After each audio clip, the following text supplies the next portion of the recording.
And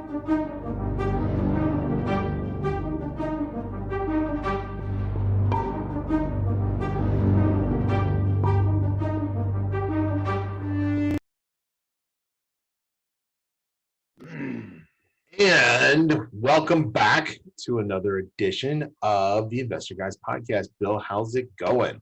It's going incredible. You probably see me brushing off pine cone, Was that pine? Because Christmas tree needles. It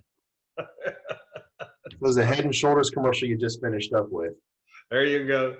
So have had an incredible Christmas. Hope you did as well, my friend. I did. And for all of you, this is the last week of 2020. We got 2021 coming up right around the corner. And remind me to tell you, I told you last week of a project I'm starting. I'm going to do some information on that later, but it is going to be a release date of January 2nd, 2021. So it'll be 1-2-2-1, which is also my youngest son's birthday. But very cool. Yeah, 1-2-2-1, going to be releasing that, all motivational, and I'll tell you about that later. But the rest of you pay attention to my websites, and you'll see what's going on with that. Today, we wanted to talk about ethics. This is something that is very important in not only the way you live your life, and the way you deal with people in your personal life, but also in business. If you do not deal with people in an ethical manner, whether it's people who are purchasing properties from you or people you are buying properties from, then you've got a bunch of issues, the least of which is not that people are going to find out and not want to do business with you. This is something you have to live with. This is a black stain on your heart, literally, if you are not an ethical person. And being an ethical person, honestly, does not mean getting run over. It does not mean taking a backseat. It does not mean any of those things. In fact, being an ethical person will put you in first place more often than you will realize. So Bill was telling me just before we went on air about a project that he is trying to spearhead locally, and he really didn't get into it, but I want him to start to show off with sharing what that is, so that we have basically a motivation to get this ethical wheel rolling. Yeah. So back in the summer, I had a client contact me and say, hey, they were losing their house, and they were going to lose it foreclosure, and they wanted to get some advice. And so I talked them through that, and I said, client, anybody that's a friend, I kind of think of as a client. They technically have not done any real estate training with me, but are friends. And so I kind of walked them through here's the legal process. So here's what's going to happen, blah, blah, blah. And, they said something like, well, can we go to the auction and buy it? I was like, no, you can't do that, because that's it's got a major fraud issue to go to bid on your own property at the auction. Can we send somebody else? And I'm like, again, that's kind of that falls under the laws of rigging an auction, which the FBI gets involved with, and they strike on that stuff very quickly and very harshly. So no, don't be doing that. But here's what happened. This is why I am heading up a group of real estate, not investors, but a group of real estate brokers approaching TREC, the Texas Real Estate Commission, to go out and lobby for not really a change in a law, but a creation of a law. So these people had put their property on the market, and I had told them, the first time I heard that they were behind and were in trouble, and I said, are you pretty confident that you're not going to be able to cure your deficiency? And they said, yeah, we really don't think so. COVID just wiped them out. And I said, then put it on the market immediately. Get it with a real estate agent immediately. You can certainly use somebody with us at DFW Properties or whatever, but you need to get it on the MLS, get it there immediately, and get it to the lowest possible price that you think you're willing to accept right now. And remember, if you lose it to foreclosure, you get zero. And that foreclosure on your credit. Yeah.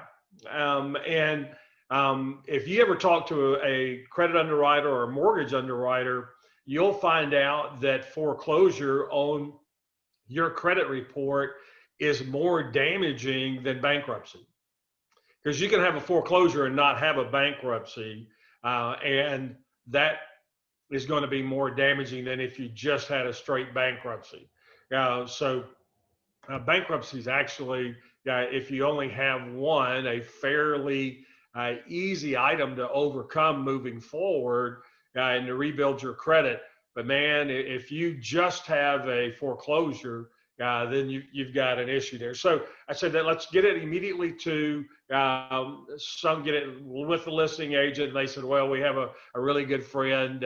And so they did not use my firm, but they used their good friend. And hey, that's fine.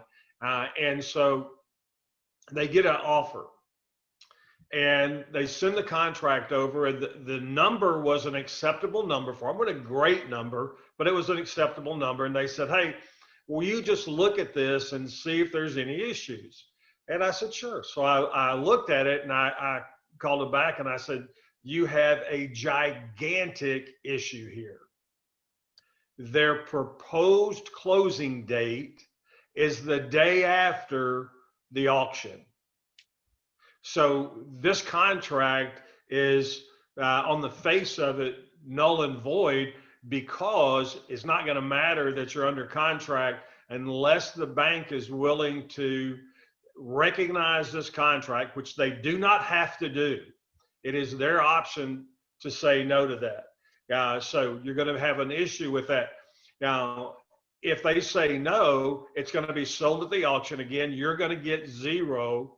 So I suggest you go back to the prospective buyer and tell them you need to move the date up. The agent's going to know why.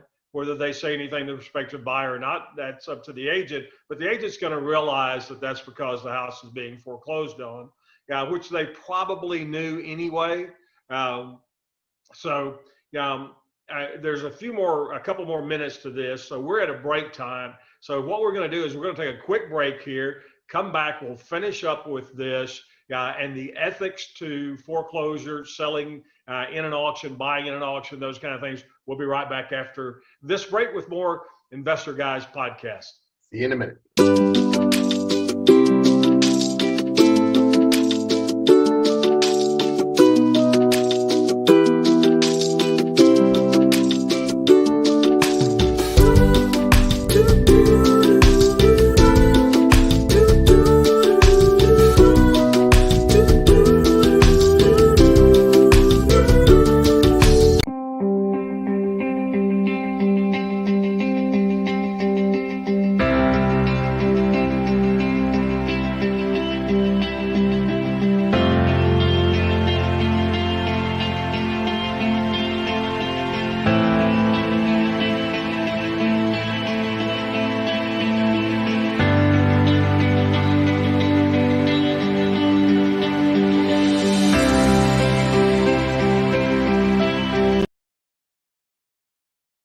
Are you dumb enough to be rich? Well, are you?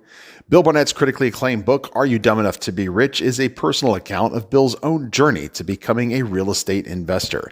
In his book, Are You Dumb Enough to Be Rich?, Bill shares his experiences, insight, and advice in a well-written, easy-to-follow account that gets investors thinking and acting. Find Are You Dumb Enough to Be Rich on Amazon and other outlets, or purchase your copy directly at www.investorguyspodcast.com. And we are back, and you've got me sitting on the end of my seat, because I know the process that you're going through, but what I'm curious about is the bill or the law that you would like to have introduced and what you're hoping that will accomplish. Yeah, well, let's get to what so here was the problem. So they go back to the prospective buyer, the agent does. The prospective buyer is unwilling to change the date. And I said, then you can't sign this contract, because if you do, you're screwed. They signed the contract because their agent was pushing them to sign the contract. Of course, the buyer did not close, didn't even have the right to close, because it was sold at the auction. Here's the issue. The issue was the buyers under contract were the people that bought it at the auction. They bought it for $120,000 less than what they had it under contract for with the seller.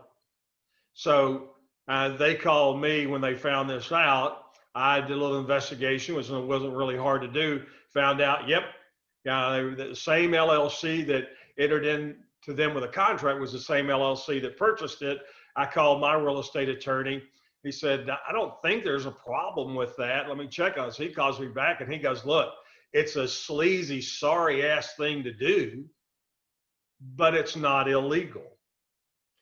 That's the thing that I am spearheading with getting a band of brokers together, because I think that should be. I think that's a straight form of deception to put a contract with somebody. So you're in good faith saying, I want to buy your property, but manipulating and playing the dates so that you can go behind their back and so that the property is off the market. That's the thing I kept saying. I said, if you sign it, you realize your property's off the market. Right. It will not be sold to anybody else. You know, could there be a backup offer? There could be, but those just don't happen a ton in a foreclosure environment. No, a backup offer won't kick in until they don't close. Right. And so I said, you know, if you do this, you're guaranteeing that your house is going to be sold at the auction. Once that prospective buyer said they would not change the date, I just threw red flags everywhere. So the proposal is, and I'm working with a guy, Roger Williams, who's a senator at the state of Texas, and he's not in my district, but it's a guy that I know, who says, hey, you guys get the guys at Trek to write it up and bring it to me, and I'll present it, because what it says is that there's a way to manipulate the system, in my belief, fraudulently, to be able to have this property taken off the market. So that, now, could somebody else have bought it at the sale? Yeah. Would that do those people any good? No. The only time that in the state of Texas that a homeowner that's been foreclosed on and being sold at the auction can ever get any money is if 100% of the outstanding debt against the property, not just the first, but 100% of the debt against the property is paid off, and there's still more money. Then there could be something for the seller at that point, the homeowner at that point. That is incredibly rare.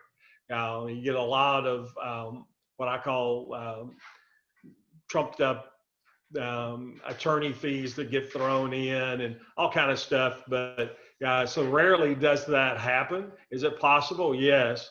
But so there you have it. That's my legal agenda calendar for 2021. Trek, as I'm sure all state real estate commissions have a legal arm. As a owner of a brokerage firm here in Texas, I contribute to that. They call it the Texas Real Estate PAC, Political Action Committee. Yeah, but it's the Texas Real Estate Commission's Political Action Committee, and it's there to go lobby. Literally, you and I were talking about lobbyists before this, to go lobby with representatives of the state to be able to say, hey, here's an issue that needs to be addressed. So we're working with TREPAC to be able to get this addressed, and it's really interesting. I've had some brokerage that have said, hey, boy, I'm 100% in agreement with you. That's such a sorry, sleazy thing to do. And then I've had others like, well, I don't see any problem. It's like good business to me. And so when we're talking about ethics, anybody, in my opinion, that thinks that is a good form of business has no ethics, and I don't want to see them in our business. Yeah. And a lot of times ethics have to do with the fiber you're cut from, the cloth you're cut from. Unfortunately, ethics is something that you are taught, something that is instilled in you as a child and as a young adult. Fortunately, I've seen people who've overcome bad ethics from family members and parents and everything else. They've risen above and they have been the shining example for their family. Unfortunately, all too often it is the fabric that a person is cut from. But there is nothing in your DNA that says you have to be an unethical person. There's nothing that says you have to be an ethical person either. They're choices that you make. And there's a right choice and a wrong choice in so many things that we do, especially in real estate. There's the right choice is buying the right property. Wrong choice is buying the wrong property. If we're going to make right choices, the right choice is to approach everything that we do in our life and in our business ethically. Remember this too, if you are an unethical person, I promise you, you will attract unethical people and you will be stuck at some point with only doing business with unethical people, because those are going to be the only people who are willing to do business with you once it gets out that you do not do business in an ethical manner. The only people who will be interested in even working with you are people who are willing to see if they can scam you more than you scam them. And that eventually is what is going to happen. And as longtime real estate investors, Bill and I, we both know those people, those people who are literally their bottom feeders. They're literally looking for somebody who doesn't know their reputation or who they can scam more than they get scammed. And that is not a position we want to be in. I would rather not do deals at all than to have to feed on the bottom for a couple of pennies here and there to scam somebody. We're coming up on a break, so we're going to take that and then we'll be back in a minute.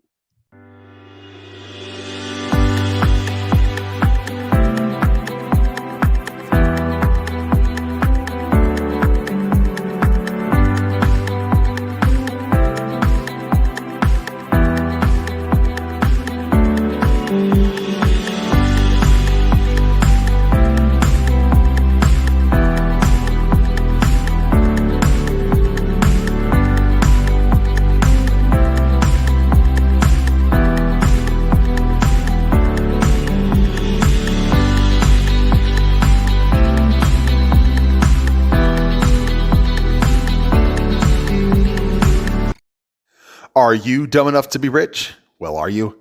Bill Barnett's critically acclaimed book, Are You Dumb Enough to Be Rich, is a personal account of Bill's own journey to becoming a real estate investor. In his book, Are You Dumb Enough to Be Rich, Bill shares his experiences, insight, and advice in a well-written, easy-to-follow account that gets investors thinking and acting.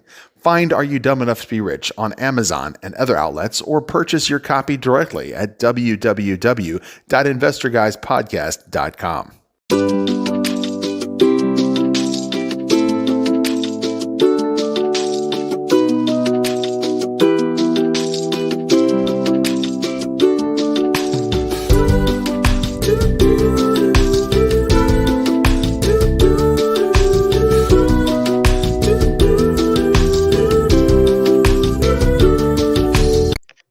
And we are back in. Our show today is on ethics. And Bill told us his story, and really in a nutshell, okay, not just Bill's story.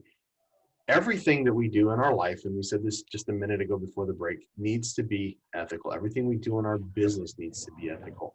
Let's talk about some of the different hurdles that we're going to run into. I don't even say hurdles, walls that we're going to put up for ourselves by doing business in an unethical manner. The first one that comes to mind is legal issues.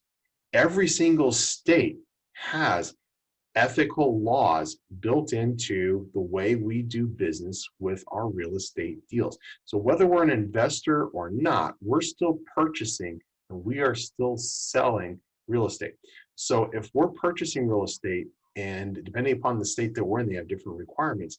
But if we are deceiving the person that we are purchasing the property from, or we're taking advantage of them, we could have legal ramifications from that. If we're selling a property and we're not disclosing issues that could affect the value of the property that we know of. And again, if we don't know about it, that's not unethical, because we don't know about it. We can't say, oh, there's a problem with the roof if we don't know that there's a problem with the roof. If we know there's a problem with the roof, then we need to fix the roof. We need to not sell the property and say the roof is okay, knowing that when it rains, that they're going to have all of their furniture get destroyed. And even if you don't fix it, it has to be disclosed. Disclosed, And exactly. it has to be a written disclosure that your prospective buyer signs off on, acknowledging I'm aware of this defect in the property. And I promise you, if a lawyer gets a hold of it, they will come after you as the seller or as the buyer if they find out that you've broken the law and that there's money that can be made. And as a real estate investor, we have access to money. We have properties.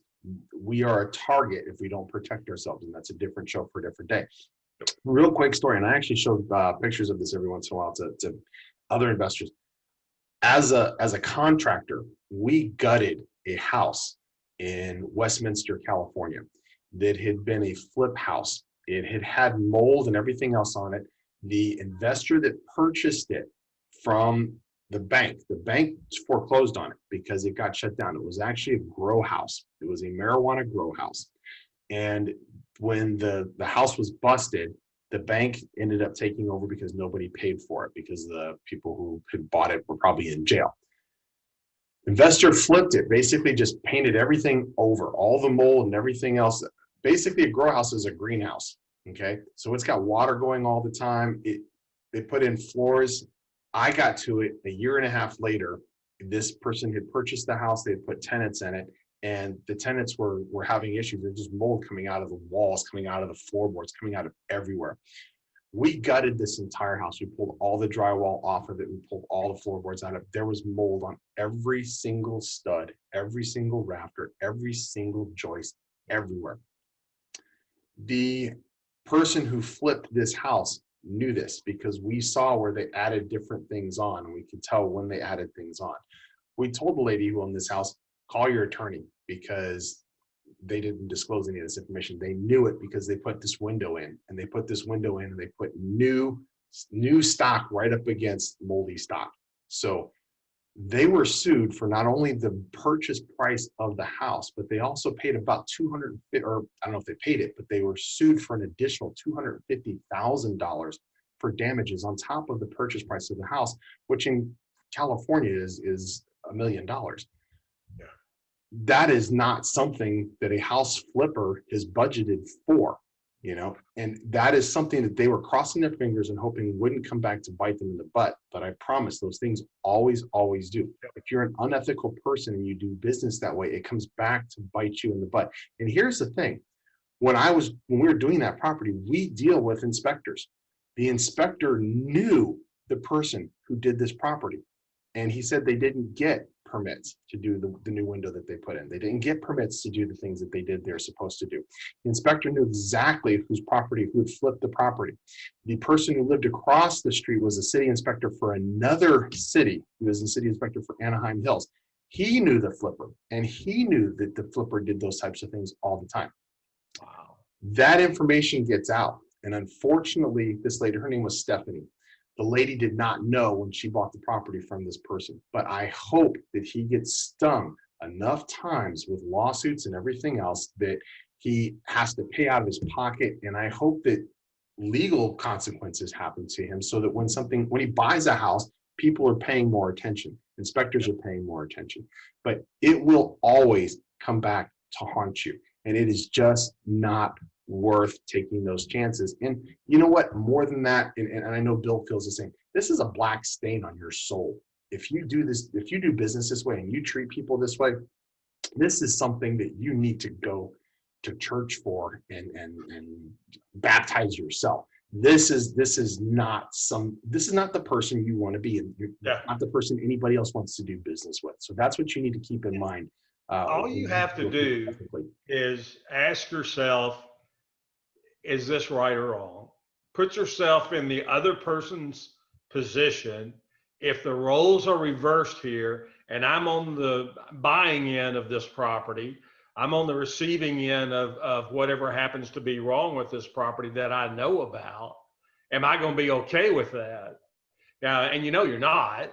And if you're not, then you shouldn't expect anybody else to be. And there's nothing in real estate that is not, it's just a line item. There's no repair that's more than a line item. If you made a bad purchase, you made a bad purchase. If you overspend on your budget on the rehab, whether you're flipping it, keeping it for rental, whatever. If you make a bad budget on your rehab and you overspend on your rehab, that's on you. If you pay too much for your money, that's on you. All of that stuff, and the biggest problem always starts with overpaying for the property on the front end. That's almost a given. Anytime that somebody's, oh, this was a terrible deal, it falls back to they overpaid for the property on the front end. And Kevin and I will probably be the first to tell you that some of the best deals that we ever did are the deals that we never did. Why? We saw there was a problem, and we couldn't get the property at the right price to make the problem fit into the budget parameters, and so we passed on the property. And when you do that, and here's the thing, a lot of people get, we joke around, we call it dealitis. They get started investing, and they got to get something right now. And so they put this pressure on themselves to get a property bought, and they go out and they buy the wrong property. They buy a property that they paid too much for. Now they've dug a hole, and the only thing that ever gets you out of a deal like that is time. And if you sell that property, you take a paper loss and you convert it into a hard, serious dollar loss. If you're turning it into a rental, something like that, Section 8 property, over time, you can make enough spread, you will overcome that. But it's that front end first step that most people mess up on by overpaying on the front end. So you can't cure that. We have a joke in the industry about wholesalers that we call the bigger fool theory. And that is, they were foolish, they paid too much for a property, and they're out looking for a bigger fool than they were, somebody that's willing to get them out of this hole by paying too much for the property moving forward. Yeah. If you would not be happy being on the other end of the transaction that you're proposing, then you know it's the wrong transaction. Yeah. And if you have to cheat somebody in order to make a profit, then you're in the wrong business. Yep. Don't take a deal knowing that the only way you're going to get out of it is to cheat somebody, and realize that just because a deal doesn't work doesn't mean you have to figure out a way to make it work. I promise you, deals are like streetcars. Another one will come along, literally. Pass on it. There will be more deals. It is not so desperate a situation where this is the only deal you're going to see this year. I promise you, if you're out there doing your due diligence and doing what you're supposed to, you're going to find 10 plus deals a day if you know what you're doing. Yep. Do the numbers, do the deals that make the most sense. You can find 10 deals that are a great deal, all of them, every single one of them. And Bill and I run into that a lot of times. I've got 10 deals. These are great deals. I can't do all 10 of them. Take the best 3 that you can do and wholesale out the other 7, you know? Absolutely. Don't put yourself in a position where the only way you're going to get ahead or stay ahead is to be unethical. It's better to take the loss and be ethical, you know, bite that bullet and be that person that you would be proud to be, and that your parents would be proud of you and others would be proud of you to be. Again, we've gone long. Thank you guys for joining us, and we will see you again. We'll see you again on Thursday. Our new shows run now Tuesdays and Thursdays. Monday, Wednesday, and Friday, we've got reruns, but check us out. A lot of times you'll find something that you didn't hear the first time around. So every day at noon, and we will see you guys again on Thursday. Have a great day. Bill, I'll talk to you later. See you, brother.